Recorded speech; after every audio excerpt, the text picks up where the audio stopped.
Во зградата на МНР досега стигнале 21 пријава на конкурсот за нов македонски судија во Европскиот суд за човекови права во Страсбур. Меѓу кандидатите има судии, обвинители и адвокати. Бројката на кандидати ја потврдија од куќата на дипломатијата, но не и имињата на кандидатите. Во наредниот период, меѓуресорската комисија формирана со одлука на владата ќе ги разгледа пристигнатите апликации, ќе изврши интервјуирање на кандидатите и ќе пристапи кон процес на нивно рангирање, со цел предлагање на тројца кандидати до советодавниот панел на експерти за избор на судии при Советот на Европа, согласно член 22 од Европската конвенција за човекови права. Телма контактираше со дел од правниците за кои се шпекулираше во јавност. Дел негира, дел потврдија дека ја пополниле кандидатурата. Обвинителката во Скопското обвинителство, која е македонски представник во Евроджаст, Ленче Ристовска, ни ја потврди кандидатурата. И судиката во Кривичен, и докторка по правни науки Олја Ристова телефонски потврди дека се пријавила за престижната позиција.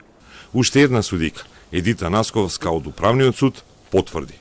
Се спомнуваат и адвокати како конкуренти за Страсбур, а некои од нив се дел од управниот одбор на адвокатската комора или познати адвокатски имиња. Уставниот судија Осман Кадриу, кој е член на комисијата за избор, телефонски ни рече дека имало шпекулации, дека и неколку уставни судии биле заинтересирани за позицијата, но не знае дали доставиле пријава.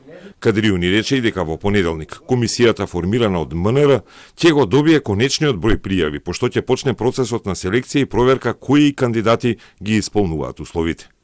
Телма успеа да потврди уште најмалку двајца кандидати кои биле дел од македонските правни структури поврзани со судот во Страсбур, но тие ниту потврдија, ниту негираа. МНР преку одговорни посочи како ќе се одвива селекцијата.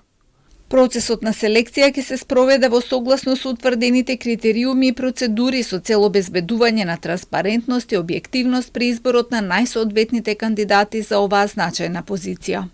Во моментот тече мандатот на Јован Илиевски, кој за судија во Европскиот суд беше назначен во јануари 2017, а претходно беше раководител на обвинителството за гонење на организиран криминал и корупција.